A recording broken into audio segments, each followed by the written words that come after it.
I'm your host, Brian Wells, and I'm a fourth-generation homesteader. Since 2008, my family and I have been homesteading here in beautiful upstate New York.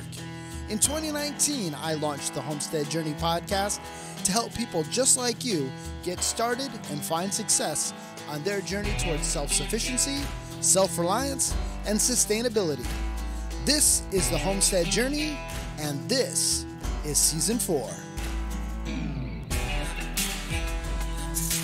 Well, welcome everyone to another episode of the Homestead Journey podcast.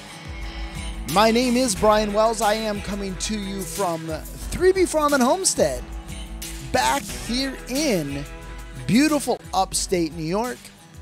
Now, this is episode 152, and we are going to be taking a slight detour today from our recent topic of conversation, which has been the Mediterranean diet.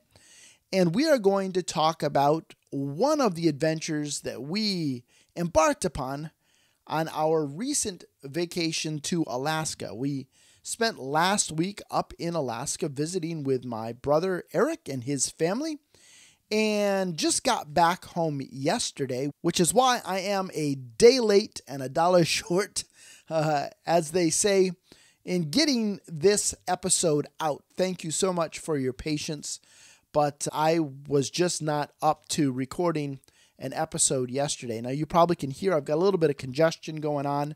Not sure if I picked up some heebie-jeebies on the flight or if it's just the change in temperatures, but whatever it is between that and just kind of a little bit of jet lag and all of the things, I didn't have any confidence in my ability to be coherent in recording an episode yesterday. So again, thank you so much for your patience. But we're going to be talking about a visit that we took while we were in Alaska to a real,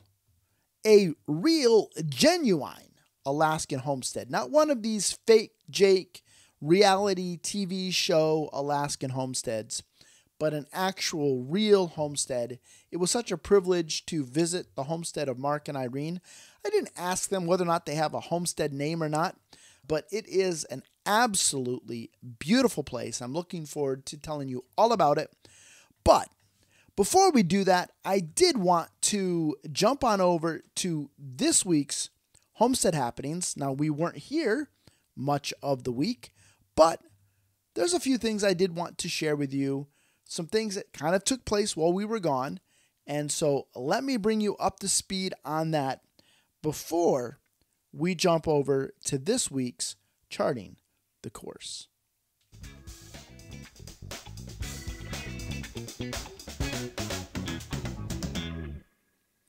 So while we were gone this week, my dad came down and took care of the chores here on the homestead, and I was very, very grateful for that. While we were gone, unfortunately, we did have one of the smaller pigs in the group that I had combined.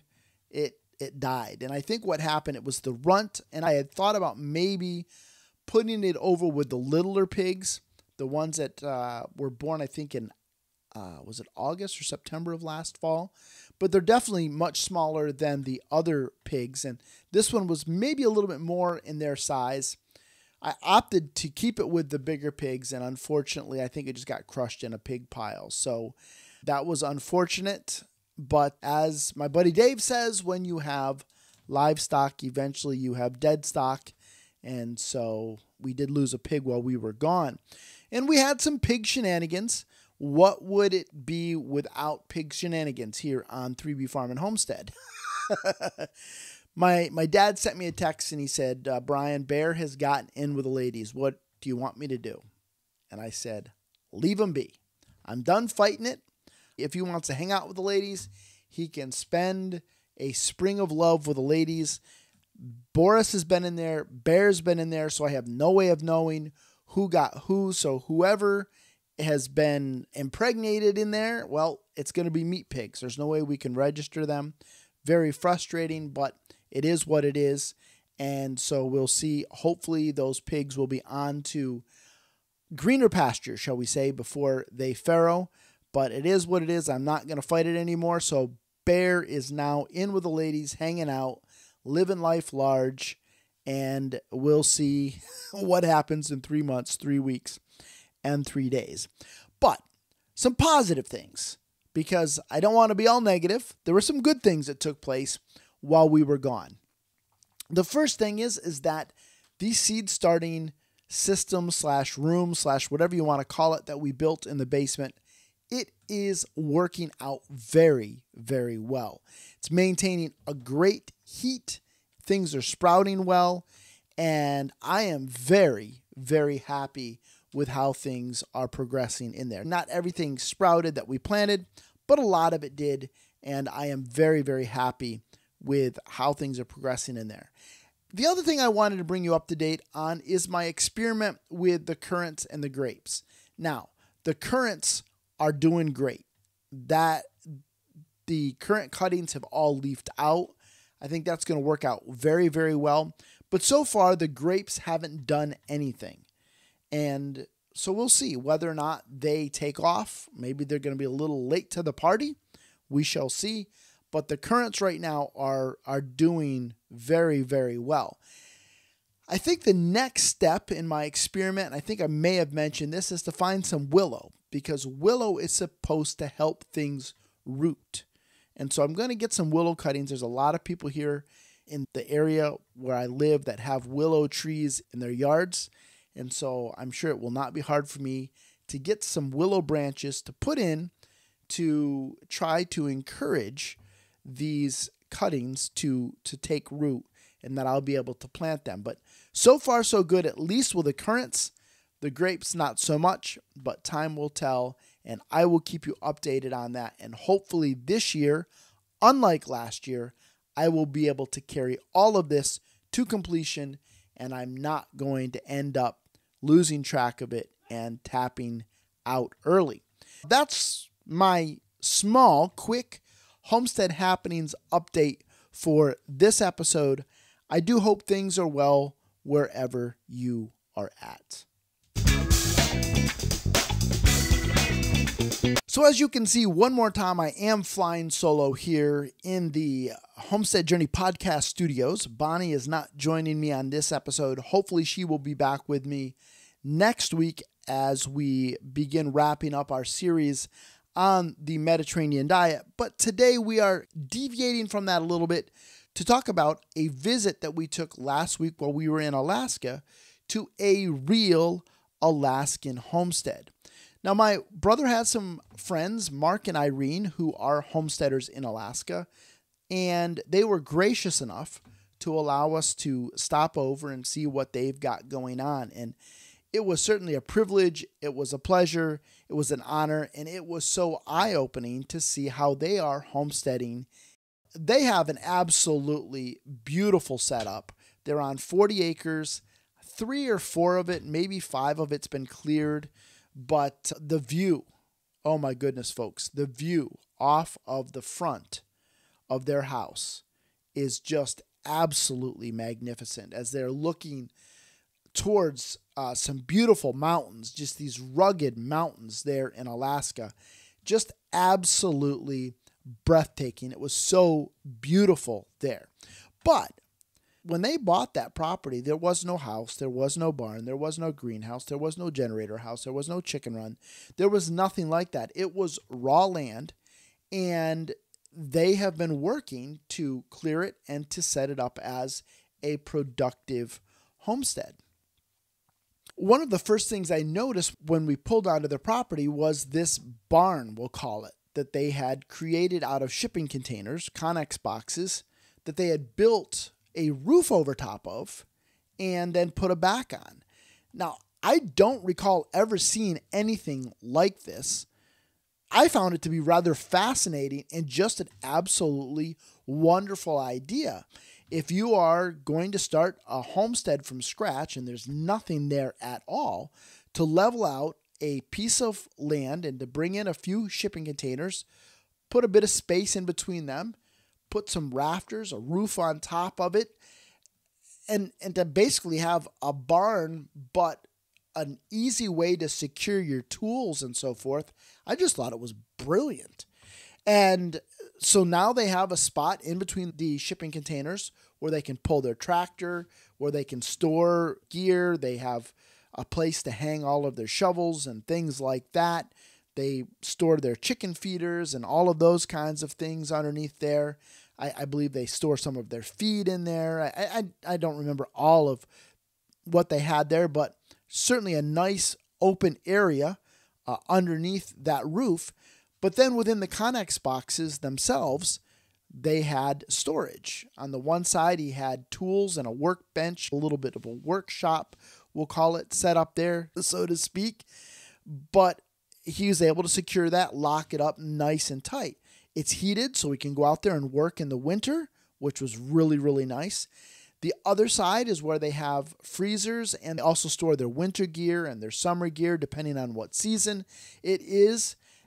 I just thought it was absolutely brilliant. And so certainly something that I plan on keeping in the back of my mind if I ever decide to do some kind of homestead from scratch. Now, I highly doubt I'll ever do anything like that, but certainly I thought it was a brilliant idea.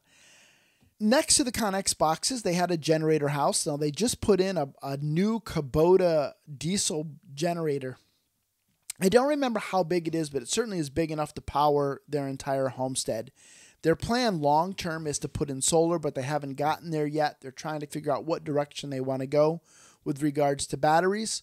So right now they have this really, really awesome Kubota generator, and with a flip of a switch, if the grid goes down, they can be powering their entire homestead off of that generator. Really, really nice setup. They had a wonderful, wonderful greenhouse there, and it was what I referred to as an Anna White style greenhouse. And if you know, you know. If you follow Justin Rhodes, you saw the greenhouse that they built several years ago, very much in that same style. I don't know if Anna White developed that style or if it was more that she came up with plans for people to be able to build them easily. She actually is from Alaska. And so I saw those style greenhouses all over Alaska. Very, very popular up there. So I don't know if she took an Alaskan style greenhouse and popularized it, or if just Anna White style greenhouses are now popularized in Alaska. It's kind of what came first, the chicken or the egg. I don't know. But they had this absolute beautiful greenhouse. And the awesome thing is I think it was like 30 degrees outside. There were still snowbanks that were like 3 feet deep. And inside that greenhouse, I could see it was like 78, 80 degrees. I mean, it was just beautiful in there. So definitely something very, very doable from a homesteading perspective to have a greenhouse of that style in Alaska. Certainly not outside the realms of possibility. Now, getting into the greenhouse, being able to open up the door, you're going to have to dig a little bit to do that. They were actually in the process of digging it out to be able to get in there and get things going. But that was really, really nice. Now, they do the majority of their gardening there in raised beds. And that is something that, from my understanding, is very common in Alaska because raised beds are going to warm up faster than in-ground gardens would. And so gardening in raised beds is very, very popular for home gardeners in Alaska. And that's certainly what they did there. But they do some in-ground gardening, particularly with potatoes, I think he mentioned. But the bulk of the gardening they do is in raised beds. Didn't get to see them because, as I said, there was like 2 or 3 feet of snow on the ground. While we were there, I think the Monday that we were there was like 6 to 8 inches of snow that they got, and we got more snow throughout the week. Some places we visited, they had snowbanks still over the top of my head, and where there were not snowbanks, just the depth of the snow from the snowfall that they had gotten was up to the bottom of stop signs. It was incredible. But because of that, I didn't actually get to see their raised beds, so I have to take them at their word that they garden in raised beds because it was just a mound of snow from my perspective. They do have a lot of fruit trees. They have perennials. They have berry bushes. So all of that grows up there. A lot of cherry trees I think they had there. I think they had some apple trees there on their homestead as well. So doing a lot of perennial type things in addition to their annual gardening, which that was very, very encouraging to see. Now, one of the things that I was thinking is like, they've got to have a really, really short growing season. I mean, 2 to 3 feet of snow, that's not going to disappear overnight. But what I found is that actually their growing season up there, as far as last average frost date and first average frost date, is very similar to mine here in beautiful upstate New York. But the big difference for them is that they have the very, very long Alaskan summer days where they'll get 23 and a half hours of sunlight. And so because of that, they actually can grow huge squash and pumpkins up there. In fact, I think it's like world record pumpkins and so forth are grown in Alaska because of the amount of sunlight that they get. So their growing season, while it's very comparable to mine, because of the length of the days there, they actually can grow more stuff than I can grow here, which I just found absolutely fascinating. I would have never thought that. I had never thought about that. And so that was just very, very eye-opening to me. Beyond gardening, they have chickens. So they have a nice little coop. I would call it one of those Amish-style coops where it's maybe 8 by 10. It has the nest that sticks off the back where you can collect the eggs from outside. It's pretty well sealed up, and they actually have a hover heater inside of it. So he said it can get down to 30 below, and with that hover heater in there, it keeps that coop at about 30 degrees, which is plenty warm for chickens.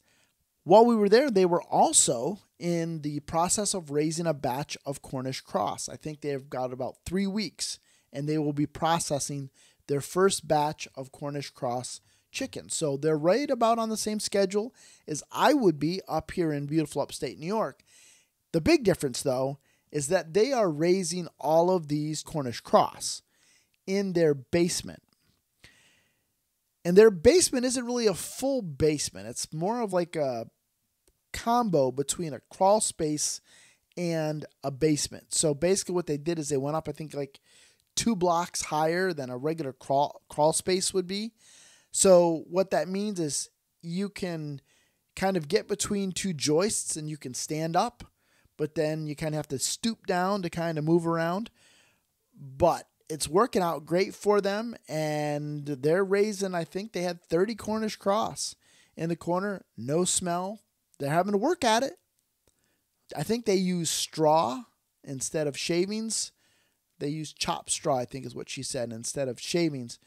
So they're having to clean it out very regularly, not to get that smell up into the house, but they're doing the things. They're raising Cornish cross meat birds. And I think their plan is to do 2 batches this year. And they're hoping to sell 1 batch, which should cover the feed for both batches. And you can't argue with that. That's working out great for them. Also down in their basement, they have a freeze dryer. They have a place to store all of their dry goods. So they've got a little bit of a pantry going on down there. They've got all of their canned goods down there. And when I'm talking about they've got canned goods stored down there, they do a lot of canning. They do a lot of pickles and jams and jellies and vegetables and meat and fish. They can all of the things. And so that was very, very exciting for me to see that. And that actually is something that seems to be pretty common in Alaska, is for people to be involved in canning. In particular, fish. They had some salmon that they had smoked, and then they had canned, and they gave us a couple of jars of that. We took it back to my brother's house, and we opened up one of them and had that on crackers. And I actually brought a jar home with me here to beautiful upstate New York. But while we were at my brother's, he took out some of his smoked salmon, and we turned it into a smoked salmon dip. And oh my goodness, that was kind of like slap your mama good. You know what I'm talking about? Yeah. I mean, it was good stuff. Yes, absolutely. But speaking of fish, that and hunting really seems to be a big part of Alaskan culture, and that is to really avail yourself of the resources that God has given, has granted them. That's something that I probably don't do well here in beautiful upstate New York. I don't avail myself of as much as I should have, and I certainly don't talk about as much as I should here on the podcast. Things like foraging and things like hunting and fishing. Now, to be frank with you, part of the reason why I don't talk about them much here on the podcast, as far as the hunting and fishing aspect of it, is it's not something that I really enjoy doing. And we'll talk about that here in a second. And then the foraging thing has been something that's been very, very interesting to me, something that I want to learn more about, and it's something that I'm looking forward to learning more about at the upcoming Southern Adirondack Homesteading Festival in May, when Rich Giordano does some foraging walks. Very, very interested in that. But because I haven't done much of it and I don't know much about it, I certainly haven't covered it much here on the podcast. And that's probably a failure on my part. It's probably an oversight on my part. But the hunting and fishing thing has just not been something that's been something that I have really ever enjoyed much, with the exception of when we lived in Brazil. When we lived in Brazil, the style of fishing that we did was far more active than the fishing that we have a tendency to do here in the United States, which is go cast and cast and cast and drown worms. And honestly, probably the reason why I don't enjoy it is because I'm not good at it. But there are people that'll go out and walk rivers and fly fish all day, and if they don't catch anything, they're happier than a pig in mud. That's not it for me. If I'm going fishing, I want to catch fish. And if I don't catch fish, then to me, I've wasted time. Same way when it comes down to hunting. Like for me, I don't enjoy hunting just to go get out in the woods. Like I can go out in the woods and get cold and not carry a gun with me. To me, if I'm going hunting and I don't get something, I don't bring back some game of some sort, then to me, that was a waste of time. And I just don't want to waste time. So for me, hunting and fishing, unless I'm guaranteed to catch something, it's just not my jam, which is fine. Different strokes for different folks. But it does seem to me that the hunting and the fishing in Alaska is much better. And it's a little bit of a different style of hunting and fishing, a little bit more active than what I am used to doing here in beautiful upstate New York. So perhaps it would be something that if I lived up there, I would avail myself of more than what I do here in New York. My brother had freezers full of fish. And in fact, he sent me home with an entire cooler filled with fish. And my family and I will be enjoying that. And he was happy to get rid of it because it's coming up on fishing season. And he wants to be able to go get more fish. And so he's going to be able to do that in part because he blessed us with a cooler full of fish. But that certainly does seem to be a very, very important part of not just this homestead's approach to being self-sufficient and self-reliant and sustainable, but it really does seem to be a big, huge part of the Alaskan culture. There's so much more I could say about their homestead. They're just doing all the things. It was very, very impressive. And again, I'm looking around. Here we are mid-April, 2 to 3 feet of snow on the ground. And I'm thinking, how in the world are you going to raise and grow any food here? And yet they're doing all the things. And then as they started explaining to me about the growing season and the impact that the long sunny days have on their ability to raise and grow food, I was like, oh, duh.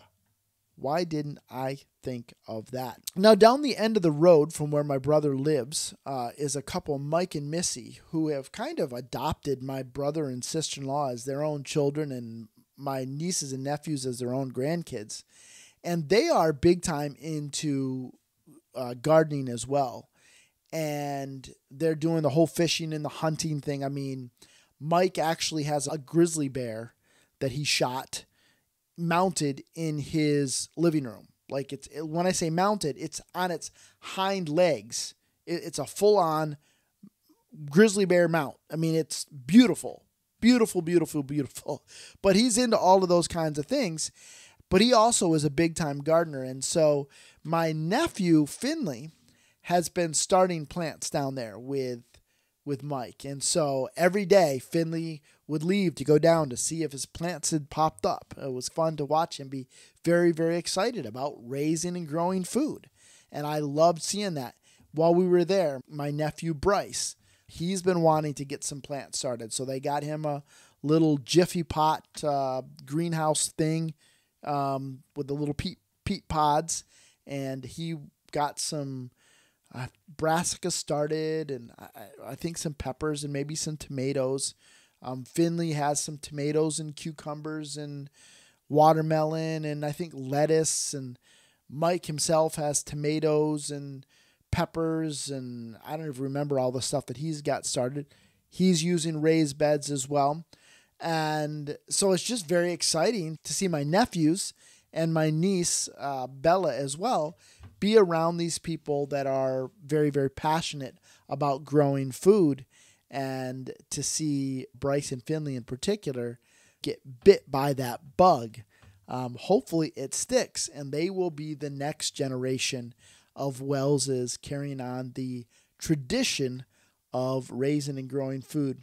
So overall, certainly was a vacation. We did some skiing, did some sightseeing, all of the things. Certainly not the best time if you're wanting to go to Alaska and look for a homestead.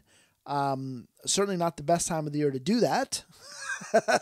And I will tell you, that's not why we went. My brother said his mission was to convince me that I needed to leave beautiful upstate New York and move to Alaska.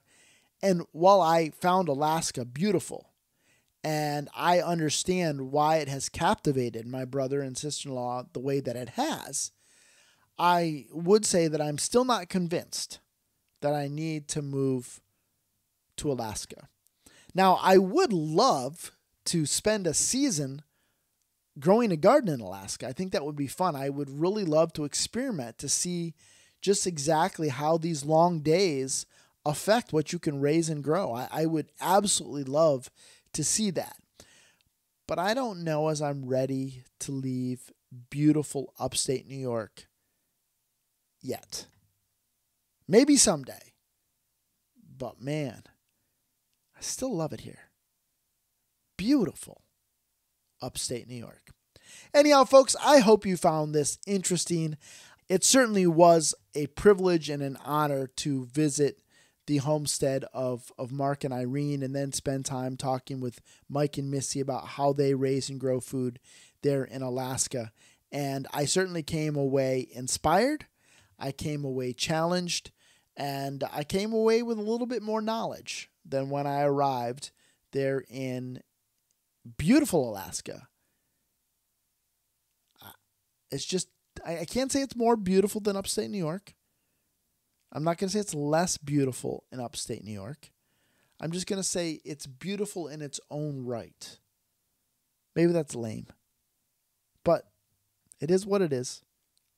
I still love beautiful upstate New York. I do. Anyhow, folks, that's it for this episode. I hope you've enjoyed it. Any questions at all? Reach out to me, Brian, at thehomesteadjourney.net. You can find us on all of the socials. The links will be in the show notes. And until next time, everybody, keep up the good work.